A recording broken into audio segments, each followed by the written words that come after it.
Time to reflect. Time to look at the materials that are in the room that I've bought especially for you to assist in the reflection. Switch it on, switch it on. Technology switches itself off. Interesting. And irrespective of how organised you think you are, how smart you are, technology switches itself off and said, I'm not playing. I'm not playing with you today. And that's what's happening with me because, you know, I've prepared, I've rehearsed, set it all up. I'll just have another look. I know I'm taking my own time, but you're looking at the materials. You're thinking, what is she going to do?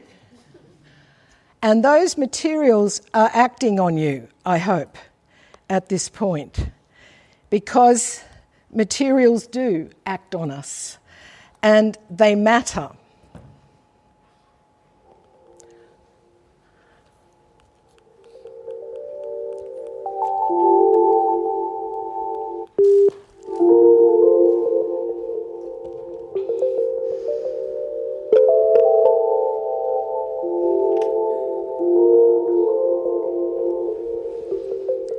So do colours.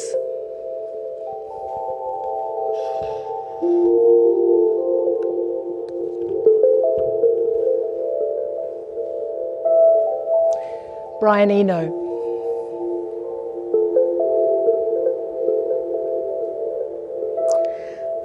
I'll just leave those colours to work on you and say that this session is my aim, and I'll go for 30 minutes because we all need a break. You've got to get ready for the next sessions, is to help you experience materials, to invite you to experience materials differently, to celebrate the politics and power of possibilities. And we didn't talk about what we were talking, you know, what happened. That important issue of politics and power of plurality. And to connect the ontologies of difference that individually and collectively manifest in our research. The ontologies of difference. And I'll come back to that. And I want to thank Vlad and Constance and Wendy for inviting me today.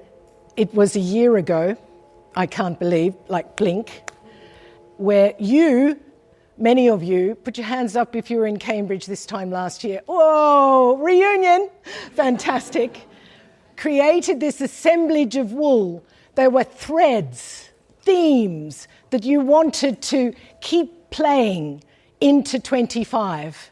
And we will create a new entanglement of themes with new wool, new themes later, and leave here at the centre of possibility thinking as an embodied reminder of the amazing community that's here. So we've got materials, we've got wool. There is another surprise at the end, and my helpers, I thank you in advance. We have technologies and touch, bodies sitting in chairs in this amazing space, this beautiful space in this gorgeous country called Ireland. So, choreographies of possibility. What matters? What matters? It matters what matters. We used to think other matters with. It matters what stories we tell to tell other stories with. It matters what stories make worlds. What worlds make stories, and there will be many stories told. And this is a land of storytelling.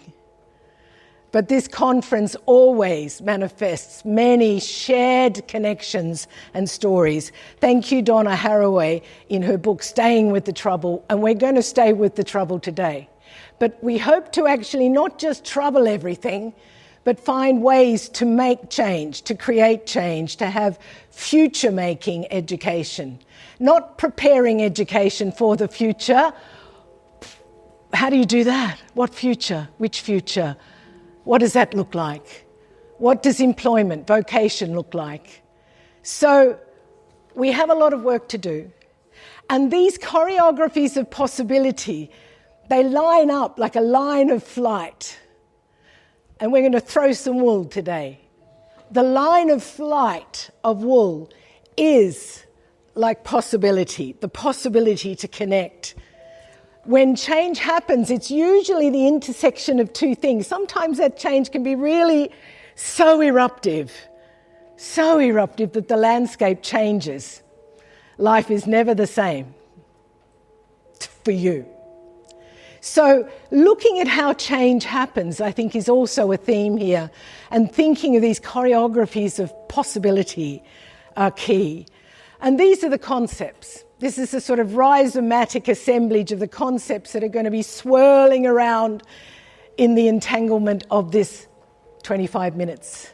Material body, attunement, becoming with, relational, the material body. And when you're sitting here in your body, or maybe you're having an out-of-body experience at the moment, you know, maybe you're not even at home. You could be somewhere else, audiating in a world of sound. Great to see your hands. I'm going to celebrate your conference with a few ideas that show a distributive agency. We don't do it alone. This whole human exceptionalism that it's all about us is outmoded. It's not all about us. And I love the metaphors, those visual metaphors of the connection of nature culture in your wonderful symbols for possibility studies. So just to connect, choreographies of possibility, what matters? Thinking of Haraway's insightful saying of it matters what matters we used to think with. What are you using to think with today, tomorrow? Tuesday, Wednesday, Thursday, Friday, and the plurality of creativities that I'm seeing in the program of people talking about polyphonic creativity, talking about digital creativity, talking about student creativity, mathematical creativity. It's so good to see people specifying which creativity are we talking about. Which creativity are we educating for? Should be more than one. Creativities. So thinking about the plurality of creativities, and I'm coming at it today from the perspective of real-world practice, because education just seems to be such a slow motion and even not trying to bridge the gap between real-world practice. I'm in the middle of my third career. I'm not as old as I look. Wasn't a joke. It was. But essentially, you know, what we're doing now, you're having children or you have grandchildren or you have aunts and nieces and nephews who are going to be working across 5 or 6 careers, 5 or 6 fields, not in the one. When I was at the Melbourne University doing a 5-year Bachelor of Music degree and all I could think and talk and do was music, when people said, what do you want to be? And I said, oh, classical pianist. Of course. You know, Mum and Dad even had my hands insured. They had to sell a cow to do that because they were on a little farm and we were not a privileged family. And I was the only one that went to university that got away. That's another story. So what matters? Who matters? What stories we tell to tell other stories with? What are the stories you're going to tell? The story of your research, the story of your life, the story of the pain you've felt that's given you the fire in the belly to pursue a life researching X, Y, and Z, to understand how you do that and how you interact with the non-human, with nature, how that interaction and with technology influences, more than influences, acts on you, is part of the story, is part of my story now. This is new thinking for me, because I've researched using cultural psychology, using Bourdieu, cultural studies, educational studies, mixed methods is no problem. But I've been unhappy with research practices and theoretical framings. They just don't do it for the 21st century, and that's too broad, for 2025, for the issues of 2025. So what worlds make stories, where the materiality is an active principle. An active principle. Think about it now. What's materially acting on you? Your clothes. I put on 3 sets of, I could have looked like a professor from Cambridge. I've got that outfit. Got the shoes, got the bag, got it, put the hair up, I've got it in the room here. And I put it on this morning. I thought, no, not today. Giving a workshop with a wonderful Lena Gann this afternoon. I got to be free. I got to feel like comfortable. And besides, I've got a message.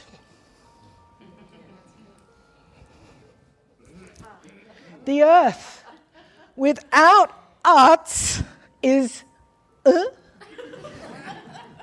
I'd like to get a T-shirt that has on the back, the arts without the earth is, and I'm working on that. So, next time.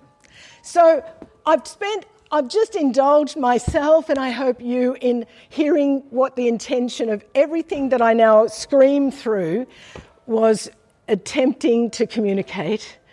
And it will be interactive. You're not going to be sitting there looking like, the light's on, but actually I'm asleep. You'll be active very shortly. So let's begin with Hans' wonderful conference that he led in Brussels last year with a new manifesto for education called Sense Squared. And this was one of the first workshops. Look at this instrument.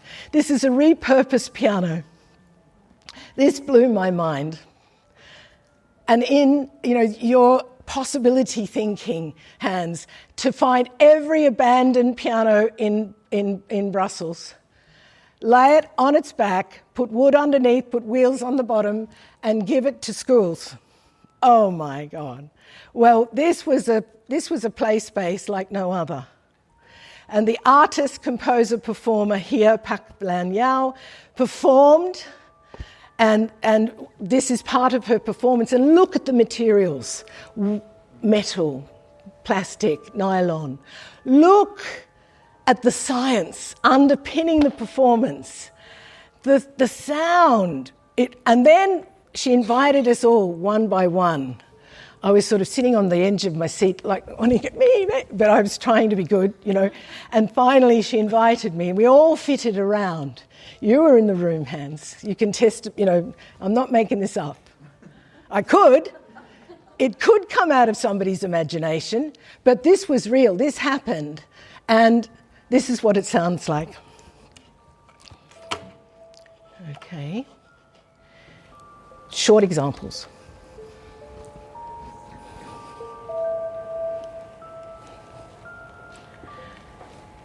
Slow motion. Why isn't it working?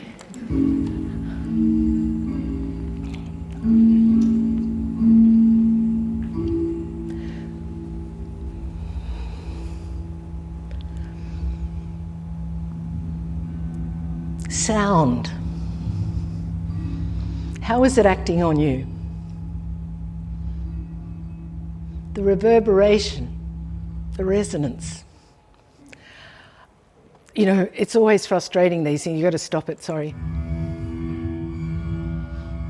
Another material, another movement, another bodily action. And wood. That instrument is made of wood, metal, plastic. The body, the human body, all sitting around this, the beast. It was called the beast. And when you played this beast, it was part of you. I was not separate to the beast. I was the beast. I went home to my husband and said, I'm a beast. He smiled. Whoa, what happened at that conference? And it was Hans' amazing work with artists and workshops, performing every second the meaning of a new manifesto for education and celebrating artists. At that same conference, I went to another workshop. I hope this is okay. I didn't ask your permission, actually. Is it okay? Is it okay? Thank you. Nothing. I could see you in court. I hope not. But here's another choreography of possibility: going to a conference, going to a workshop like you're going to do, and sitting in a room with paper on the floor and scissors, just paper and scissors, and a template. And we cut this template out, and they were trees. We were talking about trees and how trees talk, how they speak under the ground, mycelium, and above the ground, and speak to us. And then they said, let's stick them on the floor. And it was one of those lovely drama rooms with the curtains around. And someone had a great idea saying, let's switch on our iPhones, let's get some human, non-human, interaction and put the light on. And this is what happened with this community, playful, relational, distributive. It was about trees. It was with trees. We were together as a collective. Now, I go to here. This is what it sounded like with we were the trees.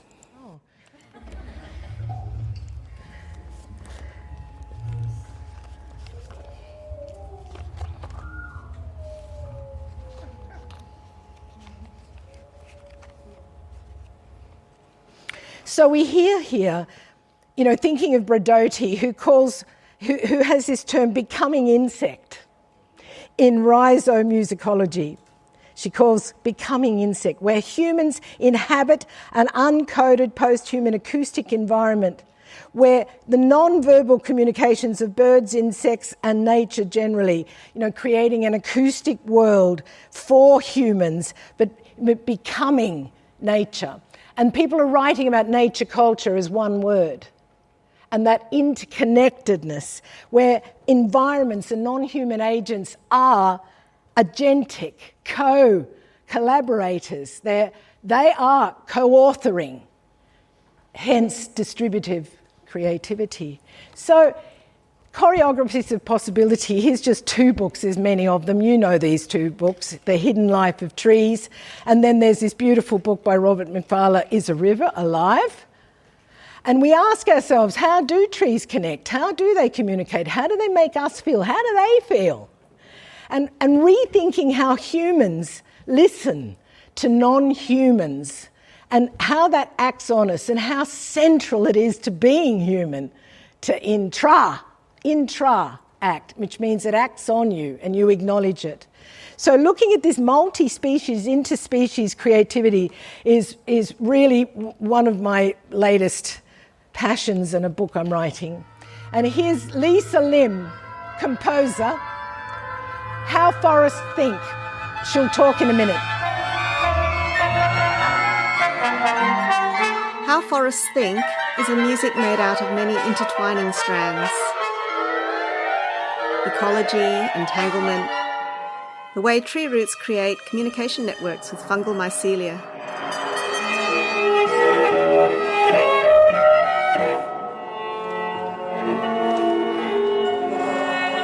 Lisa looks at the relationships between the elements of an ecosystem in the forest, how life cycles in the forest work, the ways that organisms of various sizes, of various structures relate to each other. Falling beans are like proto-words that then organise into a more refined grammar of pulsing rhythms. These ideas shape the form of the music.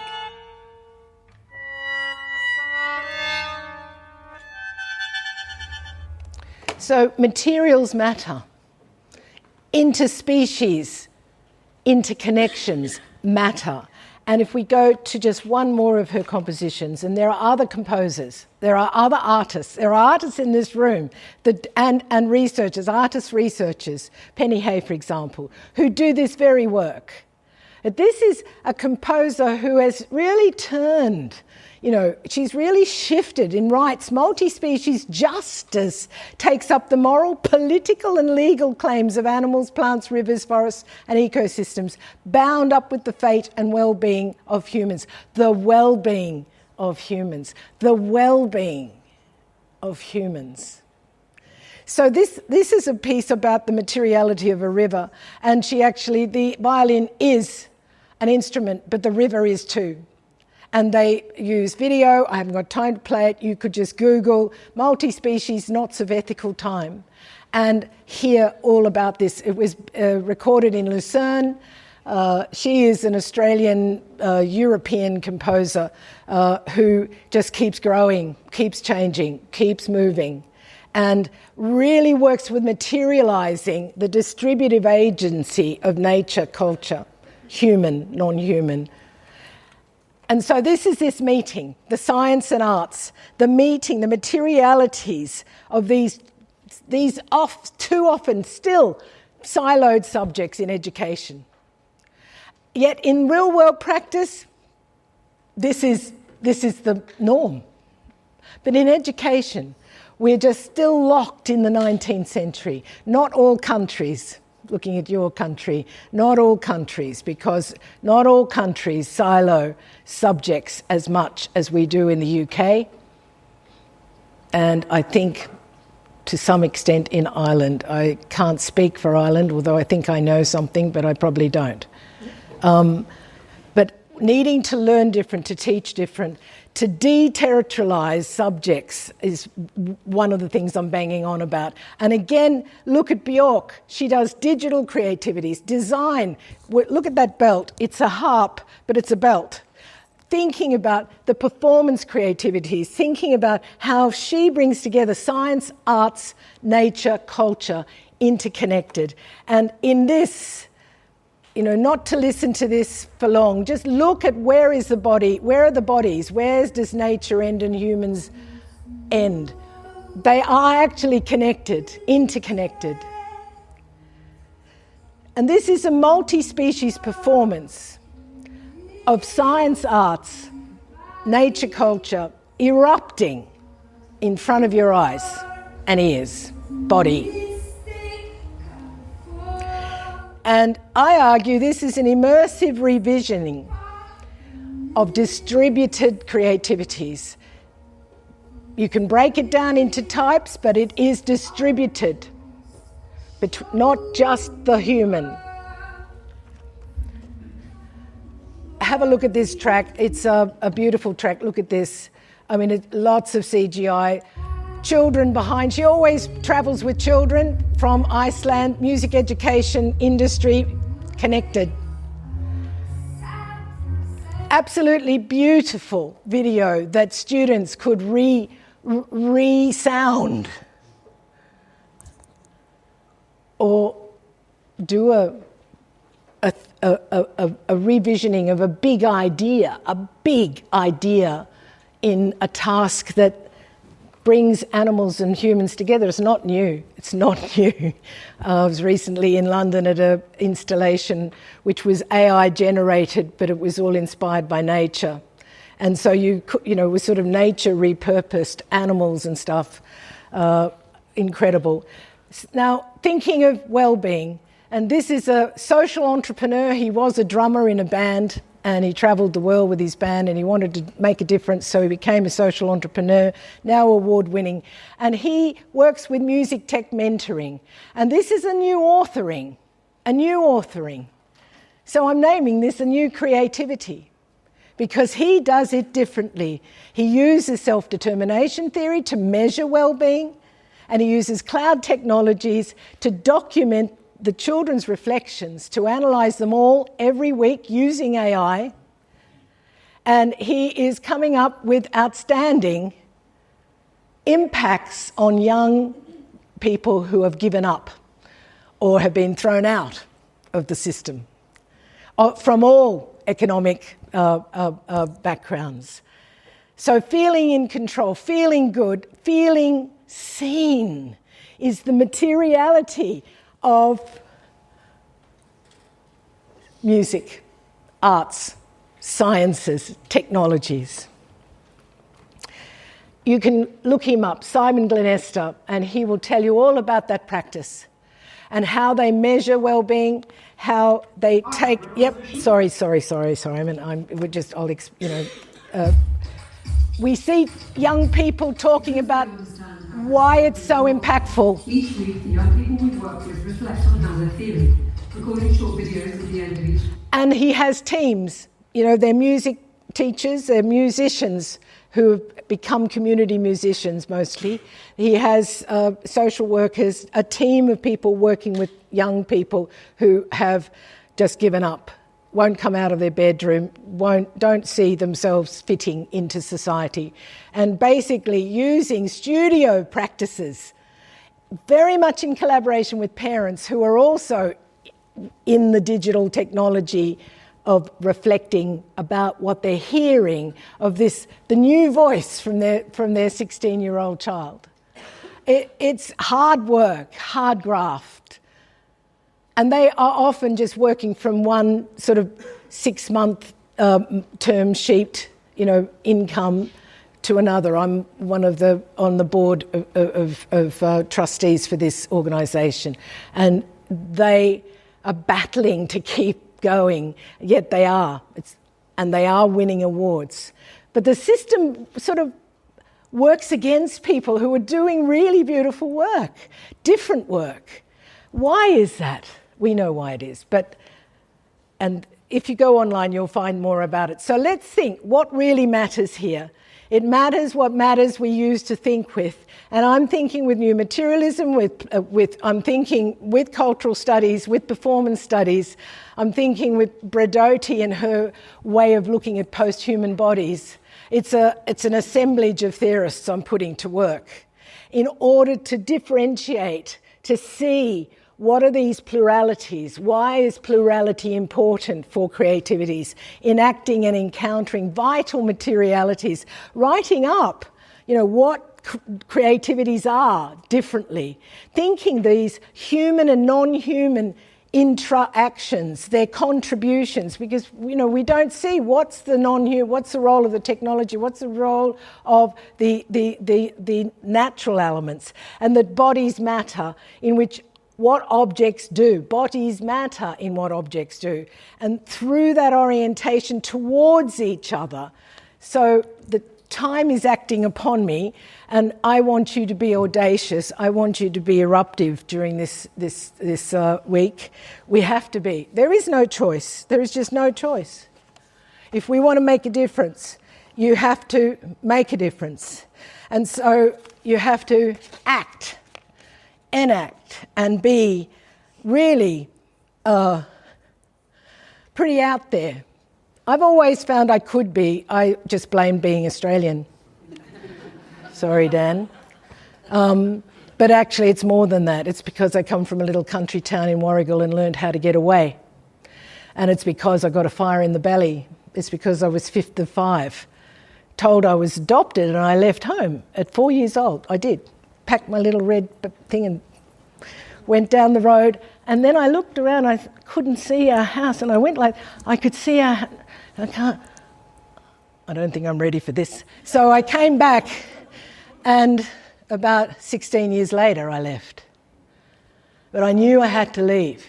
So what do you have to do? What matters? So my first question today, in order to build the 25 version of this assemblage, and you'll remember those that were here, it's all about lines of flight. You have enough wool that you can keep your end of the stick. And you connect with someone by throwing this beautiful ball of wool that's not going to hurt. It isn't. I think it's from New Zealand. I hope it is. It feels like it's New Zealand wool. Might have been why I never got through customs, who knows. But this is a line of flight of connecting with people. My first question to you is, name the type of creativity that you are featuring, or creativity is just 2 words, 3 or 1, in your papers or in your thinking at the moment. And if you haven't got one, make one up. Just 1 word if you can. And then when you catch this or find it, throw it to someone else across the room. So, what creativities are you? Oh, my basketball skills. Can you throw that? So sorry, I'm out of practice. Creative survival. Survival, thank you. Could you throw it to someone else who you want to meet? I'm aiming. Who you want to meet. And hold it, keep hold of it. Who you want to meet today, across the room. Exercise your cricket. Way! I didn't know I had to take out insurance with this. Okay, great. What's yours? What's your name? Sorry, what's your name? Tell everyone. Robert. Where are you from? U.S. Thank you. Jasmine, from? From Ireland. What luck are you? Great luckiness to live here. Okay, would you like to stand because it might help? But tell us what you... It hasn't so far.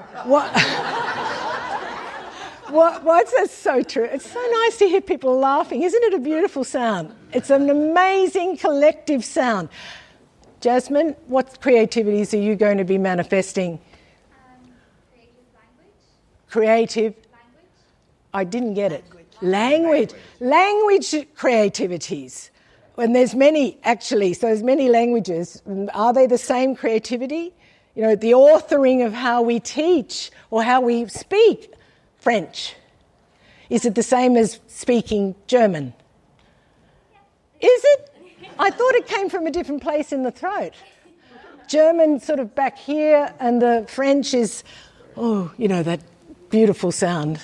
I just mean how we create language, certain words. Okay, nice nuance. Have you got enough wool to throw so that you keep a bit, just unravel some, unravel, put it at your feet, unravel, feel the wool, feel it.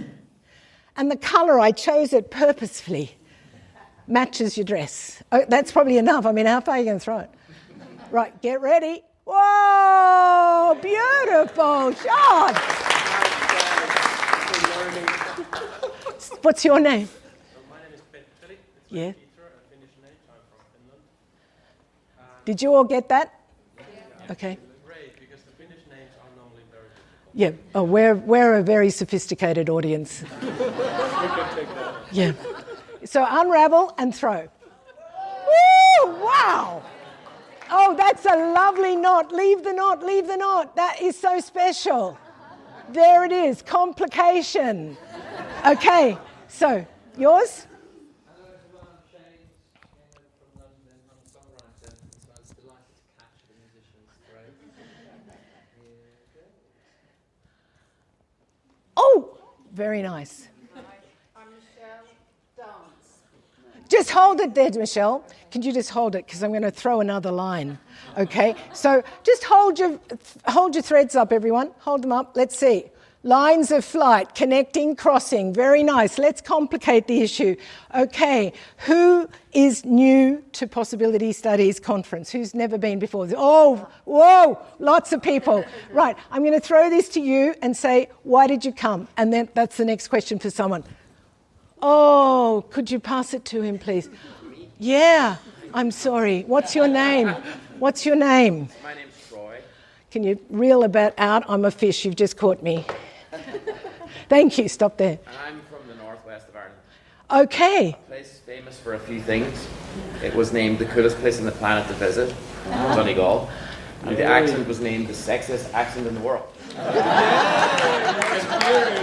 Okay. We are so glad. Musicians Yeah. are only going to hear sweet music from my mouth for the next 30 seconds. We can't wait. Thank you so much. Can you throw it to some other newbie? Newbies, hands in the air. Get ready across the aisle here. Ready? Yeah. Yo, beautifully thrown. I love the green. Thank you. intuitively knew. Yes. Your name? My name is Christy Byers. I'm from the United States. I came here because Vlad wrote a book on wonder, and it was wonderful, and he seemed like a really nice guy, and then... But it's not a cult. Okay. That's all good reasons. Thank you so much. Just hold your lines up, please, everyone. Time is not on my side at the moment. Right, do you see these lines and crossings? Just reel it in a little bit so we see this line a little tighter. These lines and crossings, this is the line of flight, of connecting with people. Connecting, just not saying, hi, how are you, hello, but really connecting with people's research, with their practices, with what matters. Okay, now helpers, if you wouldn't mind going to work, so put your ball of wool down, just put it down and people will come and work with you in order to bring this up and to add to it. And meanwhile, in the same time, would you like to stand in the middle, just hold that up and they will come to you and connect these lines of flight. Now, as I finish this talk, I'm going to end with two things. A book promotion, which will be in November. It'll be online. Please come along for some eruptive research. Did you know bees, when they go to and visit a flower, they do what's called sonification? They vibrate. There's a resonance. And that flowers have an electric field that give off if they haven't been depollinated. So these guys talk to each other. And this sonification of bees, this beautiful body, what an amazing body. Oh, and what an amazing time you are holding it, suspending it, because I thought you were going to get into trouble. These are the things we've been releasing. You'll remember last year, this was Antonia. Managing what you're seeing. Time is important, the temporality. We're not repeating last year. This is a new material experience with new meanings because you are different. We are all collectively different. These are some provocations. Speed read. If not, just look at the amazing Tate Modern installation. Those materials matter. This is a poem I've written for you, and I'm getting close to the helpers, if you can get close to finishing your gig so that you can do the next final finale. It matters what matters. We use to understand how science, arts, nature, culture materializes. It matters what matters when artistic creativities act on scientific creativities, the authoring of science, the authoring of arts, come together in real-world transdisciplinarities. And it matters what matters when bodies, post-human bodies, matter in what objects do. That looks incredible. Much more profoundly deep and entangled than last year. The troubles have increased, that's why. And we have a job to do in order to release the possibilities. Whoa!